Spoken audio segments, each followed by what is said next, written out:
في الغالب كده يا جماعة الستات اللي بتقع في الغلطة دي انها تخلف وتبدأ تهمل جوزها والعلاقة الخاصة ما بينهم.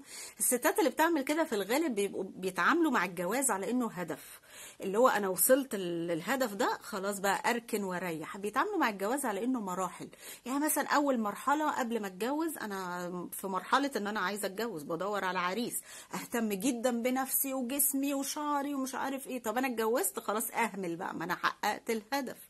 طيب دلوقتي انا اتجوزت، المرحله الجايه الهدف الجاي ايه؟ ان انا عايزه ابقى ابدا اهتم بالعلاقه الخاصه واهتم بجوزي. طب حققت الهدف ده وبقيت اركن جوزي بقى على جنب، اركن انت بقى على جنب، دلوقتي انا عندي عيل عايزه اربيه، فابدا اهمل في جوزي لان انا اتعاملت مع الجواز او مع الحياه الزوجيه انها مجرد مرحله انا حققتها، خلاص اهمل بقى في اللي فات. هدف وصلت له انام بقى واريح.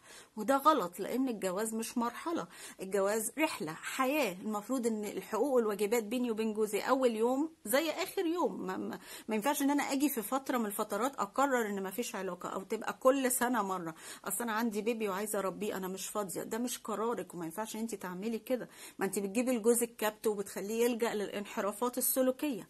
فخلي بالكم برضو عشان نبقى منصفين، انا ما بقولش ان الخلفه سهله، ما بقولش ان انت لما يبقى عندك بيبي الحياه جميله والست لازم تبقى بكامل طاقتها وانوثتها وهي لسه والده امبارح. اكيد لا. معروف ان بعد الولاده هرمونات الانوثه بتقل وبالتالي الرغبه بتقل، هرمونات السعاده الاندروفينز بتنزل جدا، بتقل جدا، فطبعا الست بتدخل في اكتئاب ومزاج وحش. وعشان كده بنسمع عن اكتئاب بعد الولاده. ودايما بقول للراجل خليك رحيم بمراتك في الفتره دي وساعدها، وفي بيبي هي مسؤوله عنه، تغذيه ورضاعه وقله نوم وبهدله. انا ما بقولش ان الكلام ده سهل خالص، بس اللي بحذر منه الستات انها ما تستسلمش للمرحله دي.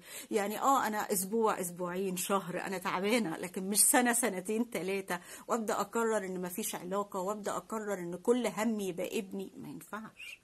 زي ما انت عايزه تبقي ام شاطره لازم تبقي زوجه شاطره. مش عشان تربي ابنك تسيبي جوزك يروح لحد تاني او يلجأ لحاجات حرام. بس هو ده اللي بتكلم فيه. يعني مثلا اقبل المساعده، اسيب البيبي مع ماما او اختي واروح مع جوزي ونقضي يوم بره، اشوف حقوقه ايه، ما بقاش اللي هو لا ابني ومش هينفع اسيبه ومش عارف ايه. لا، ما هو التاني برضه له حق عليكي اللي هو جوزك. اهتم بلبسي، ما بقاش قاعده كده بالجلابيه بعد الولاده واصل انا تعبانه والواد رجع عليا وريحتي قشط وريحتي لبن ومتبهدله. ما ينفعش برضو. ما ينفعش ان انا استسلم ان انا جسمي تخن وباظ بعد الولاده، فخلاص بقول لك انا والده بقى ومش هعمل دايت وهو جسمي كده، استسلم لكده. هو ده اللي انا بحذر منه.